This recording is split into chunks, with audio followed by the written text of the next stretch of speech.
Welcome to the Thrive in the Workplace podcast, brought to you by The Wellness Theory in partnership with B1G1 Business for Good. This podcast is all about uplifting organisations to thrive when it comes to all things workplace wellbeing. From organisational culture, the most effective wellness campaigns you can imagine, and integrating social good.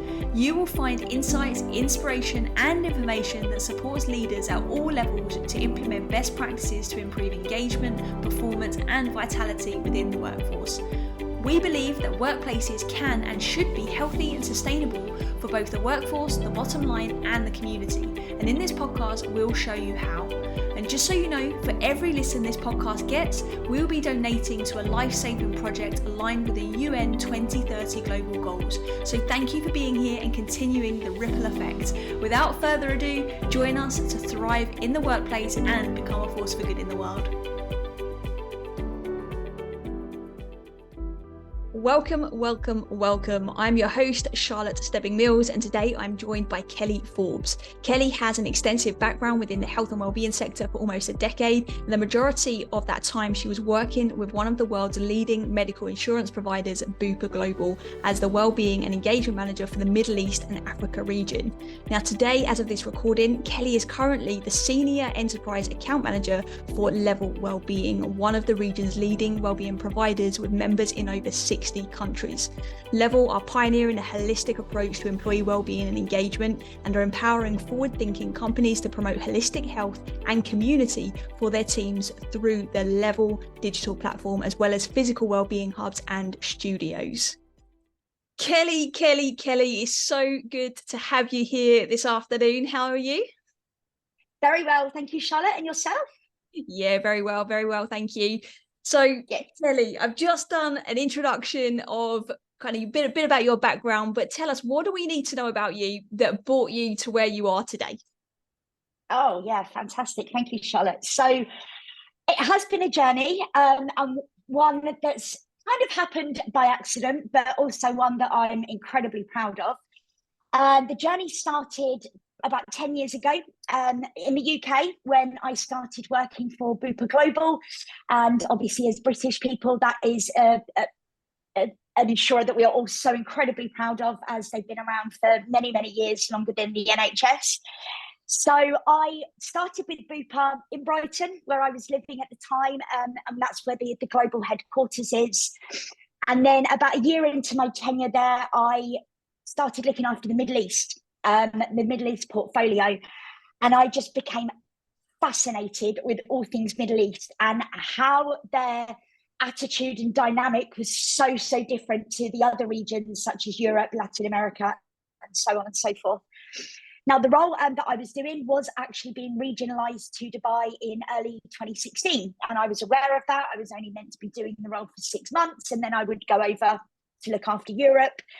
But because I developed this fascination, I kind of put my hand up in the air and said to my colleagues that were already here, oh, I'd love the opportunity to come over to Dubai, even if that's to do some interviewing or, training, or basically setting the role up, because it was so new to the region.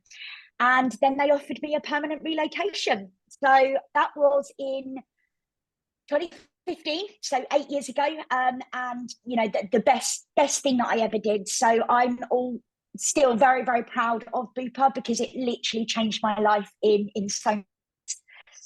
And then first kind of 8 years of my tenure there, I was the Wellbeing Engagement Manager. So that started off with me just doing some basic housekeeping with a diary, an agenda, just so people had an oversight on different events that were happening. And what that actually looked like was many of our predominantly corporate clients at the time would come to us to say, I'd like to do a session on breast cancer awareness or stress management. And we would liaise with providers in the region that were within the Bupa insurance network, and they would provide these expert kind of events to our clients. So it started off very, very small. We had literally one provider that we worked with that were doing all of our events, and I just fell in love with it. The diversity and the people that I was working with. So I would have touch points with clients, with brokers, with medical providers, and it just made what I was doing so powerful and so impactful. And where my passion really began is a breast cancer awareness event in, I think, the end of 2016. And there was about 50 ladies in the room, pink cupcakes, balloons. And right at the end of the session that was delivered by the most outstanding doctor, there was a man's voice, and nobody knew he was even in the room. And he wanted to get up and just tell us all the story about his wife that was currently going through breast cancer treatment. Now, I thought, how brave of him to stand up in a room full of women, but how brave of him to want to get up and tell his story. And that is what prompted me, Charlotte, to say, do you know what? I'm the wrong side of 30. I want to go and have, an annual checkup done, which I did. And I thought, if that is just me out of 50 women in this room, and I do that, on a monthly basis, that is really powerful. So that was it for me. I knew that well-being was my vocation, my passion, and that's how I wanted to carve a career, which I've done 10 years later. I love that so much. And it's amazing, isn't it, how when you just hear often the most personal stories when it comes to well-being, that it can just create this compelling need for us to then act, whether it's on our own personal well-being or somebody else that we care about, and then for it to spur you on even more to dive even more deeply into well-being. That ripple effect that now you're having far and wide is absolutely critical, and I think that's the crux of it, even for me as well. It's like just knowing that actually these events that get hosted and the conversations that are had and the awareness that we raise can make all the difference, whether it be to one person or to many. So Kellee, you've had a real, I think, unique view of this space, because you've had so many different backgrounds, well, not so many backgrounds per se, but different roles, I guess, and you've seen it from I would say a 360 perspective. So I would love for you to tell us, what's your definition of well-being? Very good question, because had you asked me that 5 years ago, my answer probably would be very different. However, today it is fundamentally having a defined strategy. Many years ago, it was very much ad hoc, random. It's breast cancer awareness, let's do something. It's after Christmas, in the new year, everybody wants to lose weight. So, there are themes, but it's not a strategy. For well-being to be genuinely impactful, it has to be long-term, and therefore it has to be a strategy. And second to that, it is not a one-size-fits-all solution. Even within my own team, which is quite small, we're all human beings, and what our wants, desires, needs, whether that's well-being or otherwise, are all very different. Thus, therefore, you need to offer the holistic approach. So physical well-being, mental well-being, social, financial. It really is a multifaceted concept, and it goes way beyond just physical health, which was what the correlation and the affiliation was a few years ago. Well-being, go to the gym and lose weight.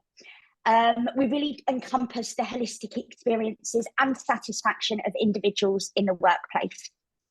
And further to that, organisations that are forward-thinking and that do prioritise the well-being for their employees often see the benefits, such as higher employee engagement, productivity, and overall success to the organisation. Yeah. Listen, I think you're on it there, and I couldn't agree more with the shift change and the changing gears that we're seeing. But I do think, and from what I've seen, not just in this region, but globally as well, is that there's a lot of people still living in the old paradigm. Like we still get a phone call like the week before saying, can you come in and run this session? And we're like, okay, what is this part of? Tell me a bit more about your longer term strategy. Unfortunately, most of the time it's non-existent. So I think there's agree. a way to go, but I love that shared vision that we have, because that's what the future looks like. Without strategy, definitely, it's like putting our finger up to see which way the wind's blowing, and we're not exactly. Right. And we need to look at the root of why we're doing this in the first place, because otherwise you're just hoping that something's going to happen.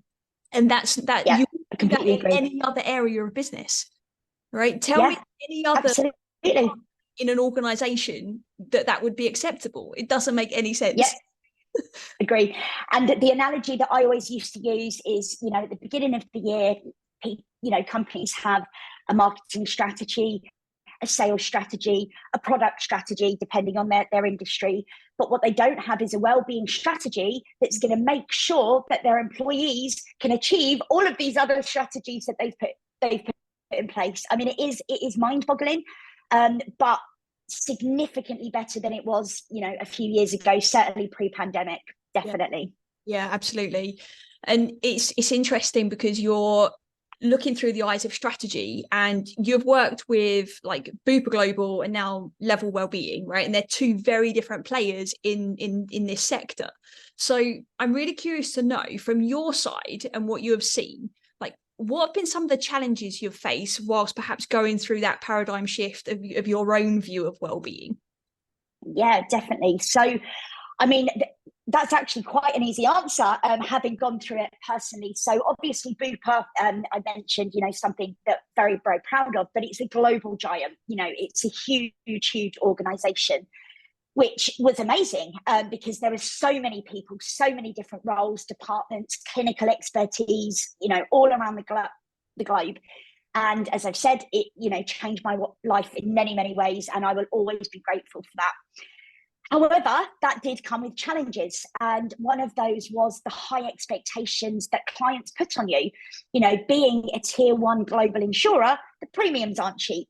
So there was that expectation that you would just be able to, a client could click their fingers and you would be able to deliver in a constantly ever evolving landscape with ever changing needs.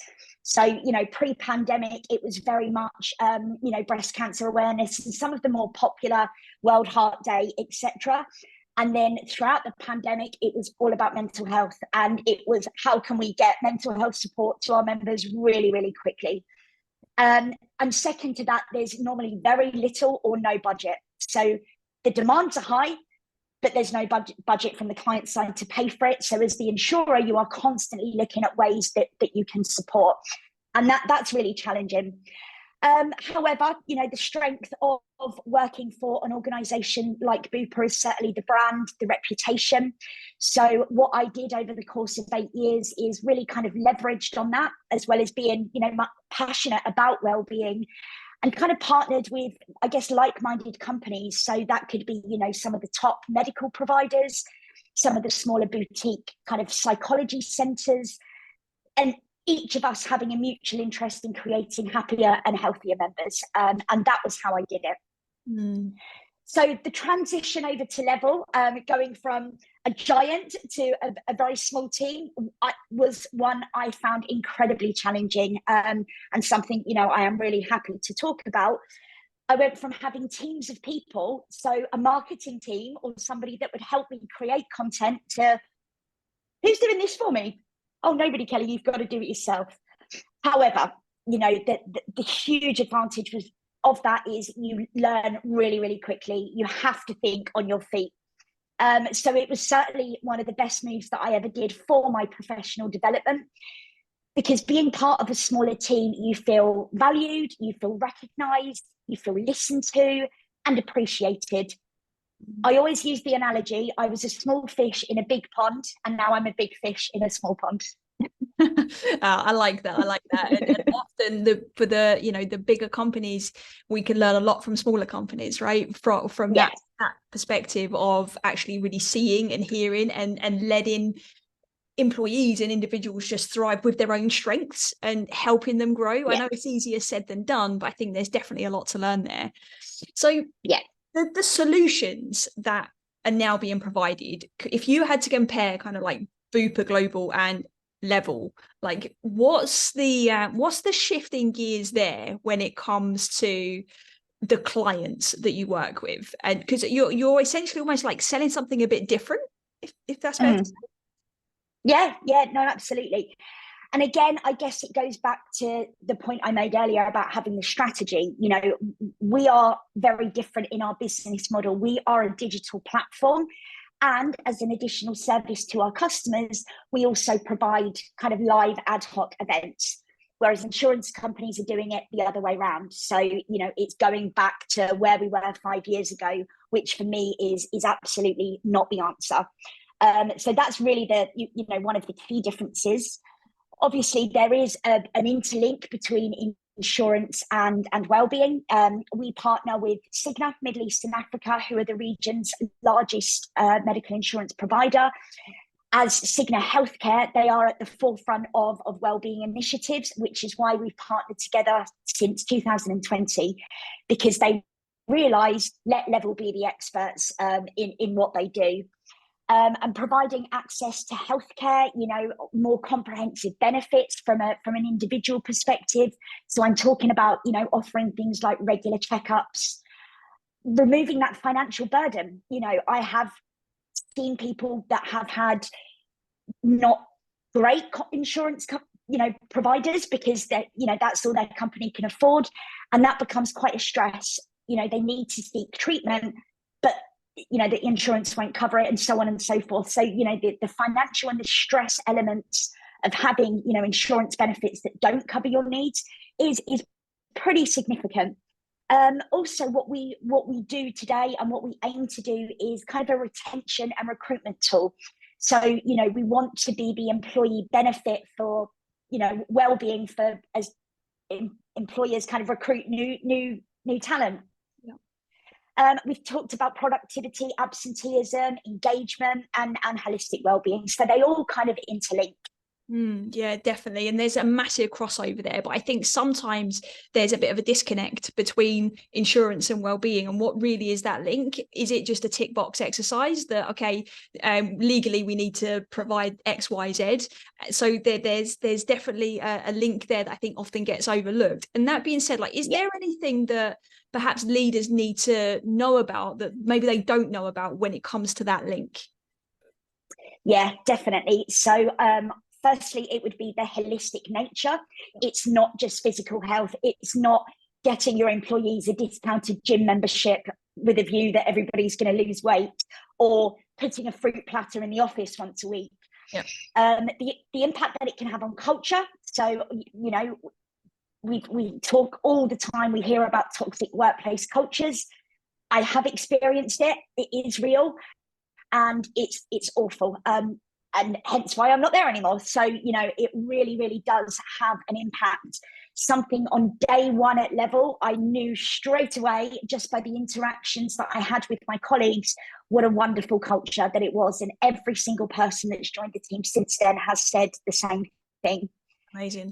We've talked about preventative. So, the importance of going and getting checkups. And individualization. So again, we're not a one size fits all. We are individuals before we are employees. Obviously, we know that there is a definitive connection between well-being and performance. If you are stressed, you will not be performing as well as if you're not. It's that simple. Now, the other thing, interestingly, sometimes leaders don't prioritize their own well-being. So, it's a very top-down approach. If they're not well, then that will have a ripple effect on their team members. Yeah. Listening, again, this is something that what we do at Level is every single meeting that we start, whether that's online or in person, we start with a question and we ask, "Hi Charlotte, how are you arriving today?"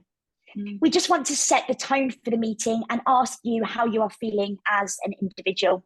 Yeah. And then very, very finally, long-term focus. As I've mentioned, this is not just a one-off thing. It has to be a long-term strategy.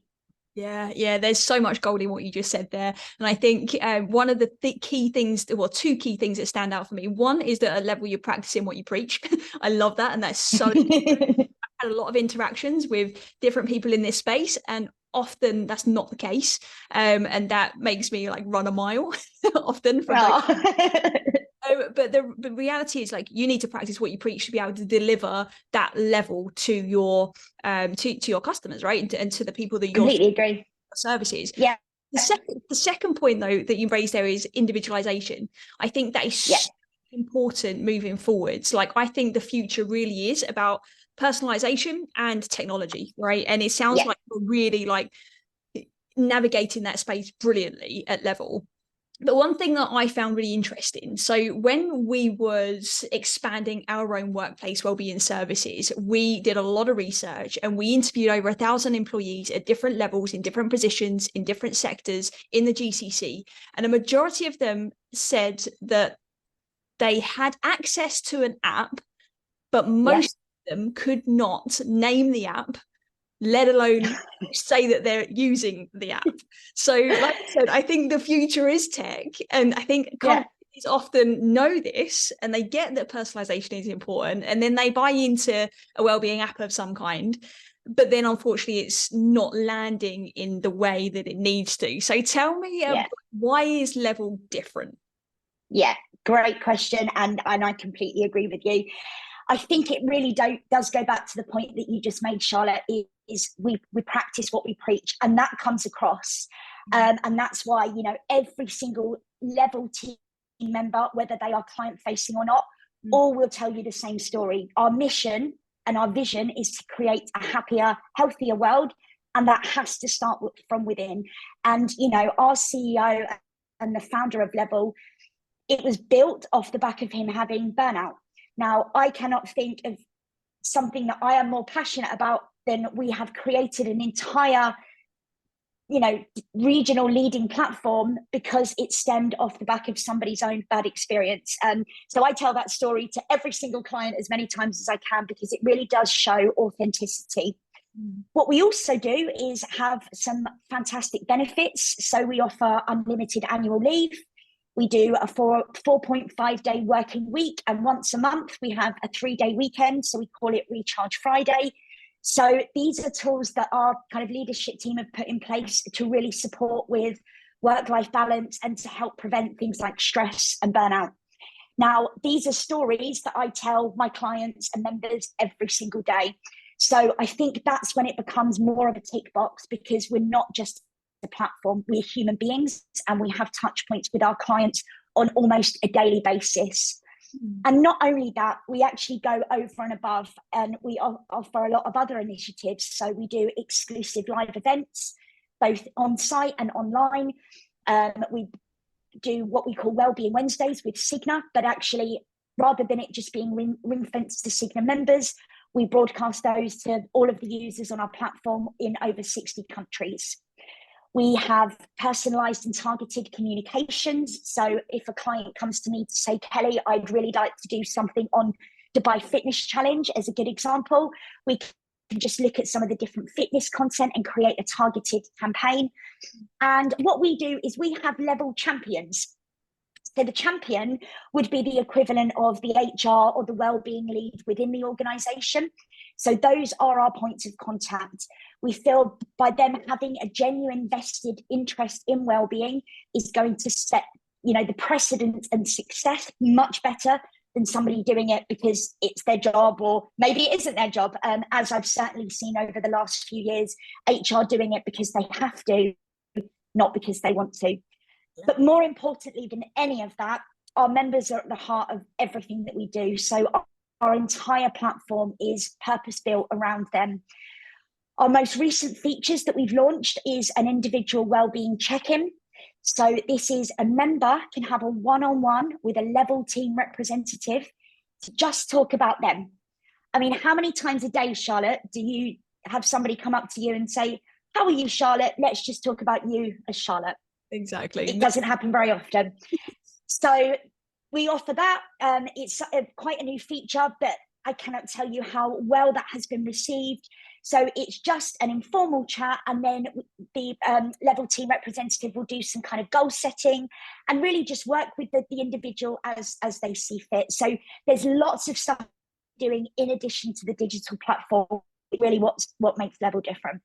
I think that makes a world of difference as well, because there's no point in having an app if it's just going to sit there and nobody's going to use it, obviously. And you're clearly looking at this from so many different angles, which is excellent. And I know one of the other things that you really focus on is community, and I find this really fascinating because I think community again is the future, and having a focus on this when it comes to well-being. I think COVID has definitely enhanced our understanding and our awareness that social connection is so important. And if we're all kind of coming together to be able to make that difference and support one another, then again, like the benefits are going to be amplified even more. So can you share some examples of how Level are using and leveraging the idea of community within an organization, and maybe some examples of exactly some of the more measurable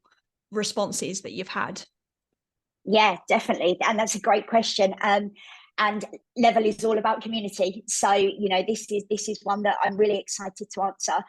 So we have a few. We build a community for our champions that I just kind of mentioned just now. How can we support them? Because ultimately, if they are the person spearheading Level for the organization, we need to build a community to make sure they're looked after. So sometimes we will do like a lunch and learn in the studio, or something online, or one-on-one teaching, coaching, onboarding, whatever label you want to use, just for the champions. And then that is kind of ricocheted down into clients, as well as the coaches and the experts that we work with, and also our team. A really good example that makes me excited to share was in March, in recognition of International Women's Day.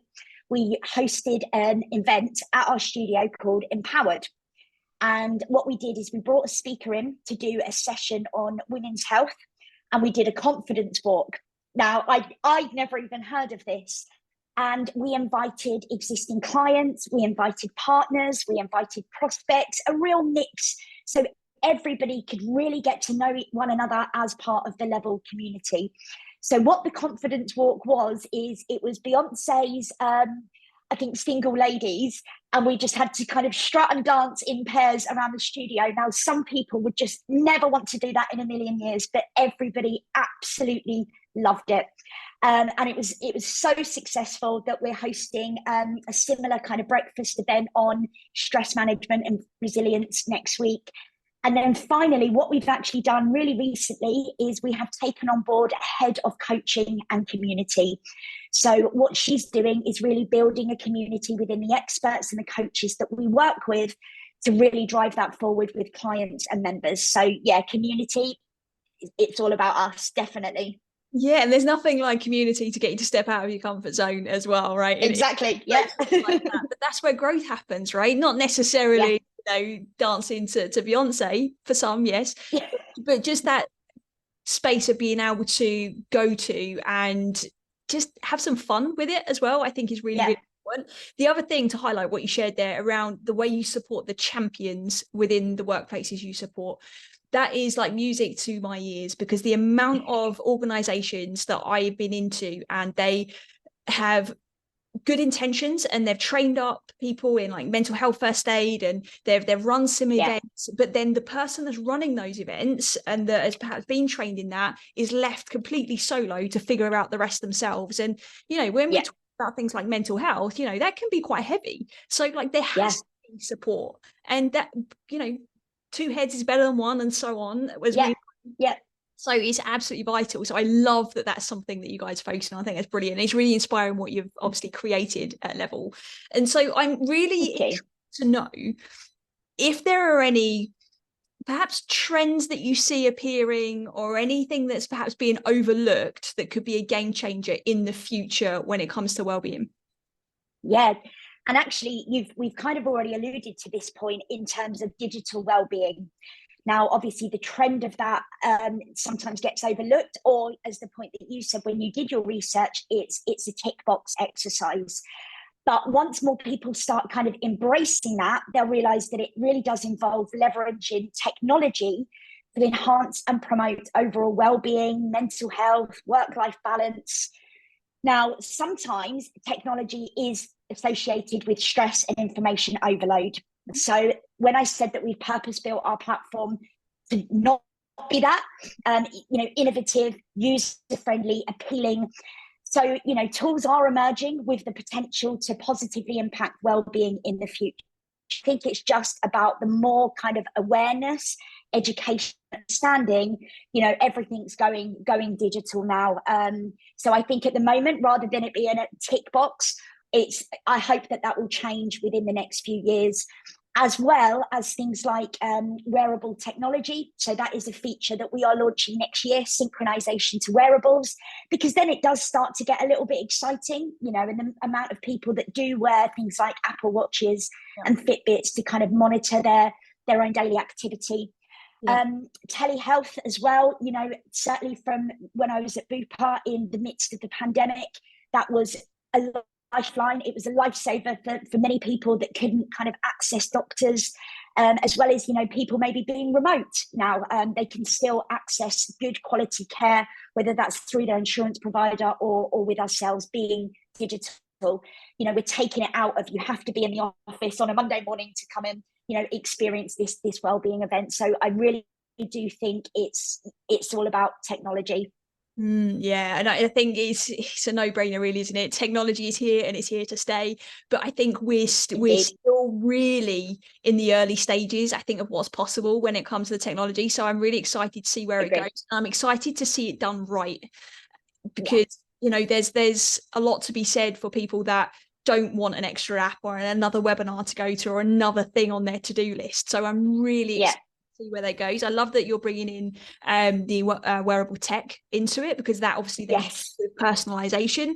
I'm an absolute nut when it comes to geeking out on biohacking and like that. I'd like got my aura ring here when you were talking about that, and it makes such a difference when you can look at data. But if you and I think I get drawn to that because I understand the data, but I think if you can combine a platform like yours with that information to talk to people that perhaps don't geek out on this stuff every day in a way that makes sense for them, that's how we're going to make the biggest difference when it comes to people's health. Definitely. Yeah. So Kellee, listen, there's going to be potentially some skeptical people when it comes to well-being in general, but specifically around technology and well-being. So what have you got to say to perhaps some of our leaders that are in positions where they could make some really significant, influential decisions that could help so many people? What do you say to them to bring them off the fence? Great question. And it's all about the data. Certainly when you are working with C-suite and leadership teams, you know, unless there's tangible data, they're not even going to entertain it. And what we do through our platform is provide, you know, data and insights that underpin absolutely everything that we do. Now, of course, it's anonymized. We're never going to, you know, name an individual. But what we do is we monitor statistics such as employee engagement. We ask how people are feeling on a daily basis. What we are striving to do is go from very reactive. So an example here is an employee is feeling stressed. They go to see a psychologist and they claim on the medical insurance. And that's, unless they have a great relationship with their manager or HR, you may not know that that employee is feeling like that, because it's completely their liberty to disclose that information. So an organisation will only know about it when it goes into kind of a claims analysis, but obviously not on an individual basis. What we do is we are in the platform, we have what's called a daily pulse widget, whereby it's just 4 little emojis: energized, productive, tired, or stressed. And you can just click on the emoji and that will go away and reappear again the next day. But the data and insights that we are capturing is so incredibly powerful. So I go to my clients now and say, are you aware that 70% of your workforce last month told us that they were feeling stressed? So we're trying to switch that needle from reactive to proactive. We know that stress can manifest in so many different ways. So I talked about the impact on the medical insurance, but things like absenteeism and presenteeism. So really enabling organizations to have awareness on how their employees are feeling is a trigger point for action, which we would hope would result in lessening some of the, you know, the costs that I've just mentioned. Nice. I really, really love the daily pulse check that you mentioned. I had Ryan Hopkins, the Future of Wellbeing and Work for Deloitte, on the show recently, and we were speaking about that point of it being often quite reactive in the workspace when it comes to the strategies that happen as well. It's like, you know, we see the problems, and then by the time you get approval to roll out certain services, the problem's changed, right? So the daily pulse is a great way to be able to almost remedy that.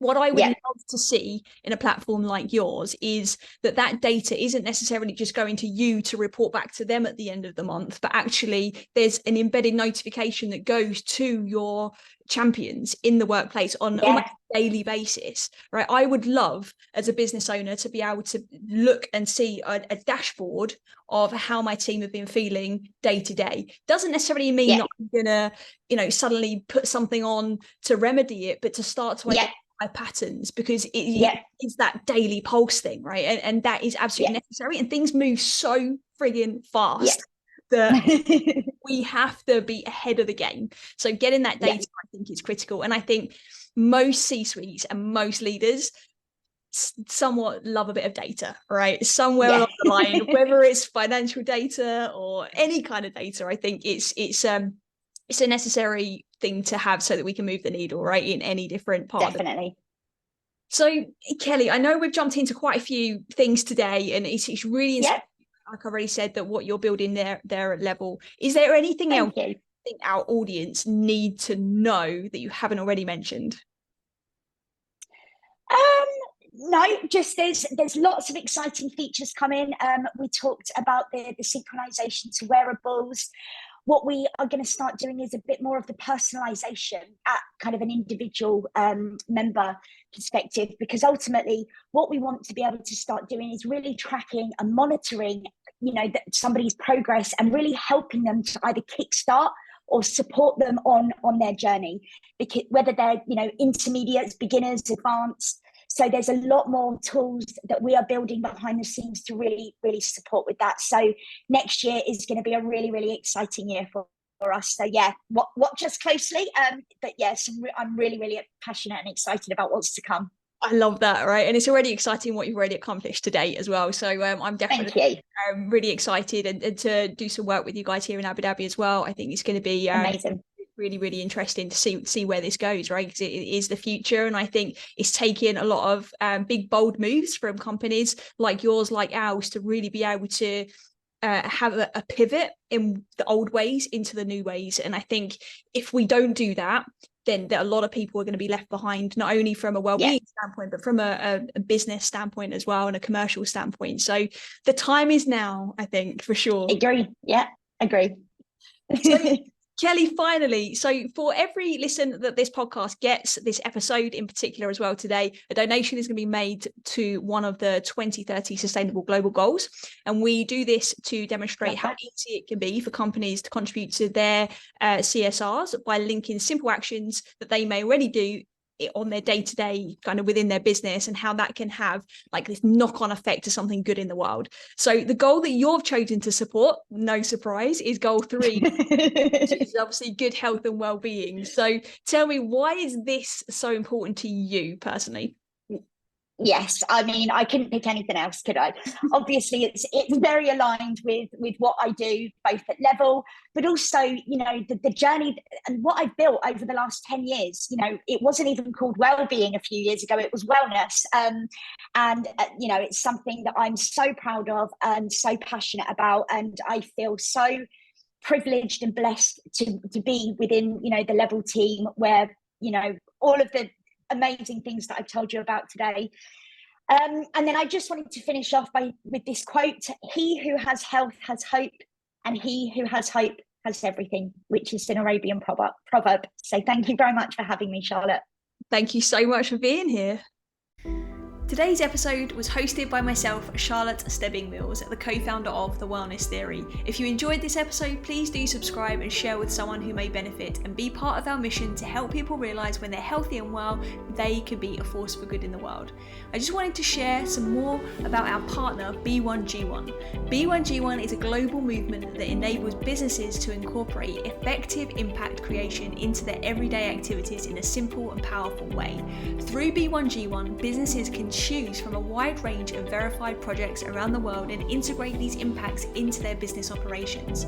The core concept of B1G1 is that every business transaction or interaction can be directly linked to making a positive impact in our world, whether it's providing access to clean water, supporting education, planting trees, or addressing social issues. B1G1 enables businesses of all types to make a real difference. To find out more about them, visit their website at b1g1.com. Until next time, be well, mean well, and make a difference that lasts. See you in the next episode.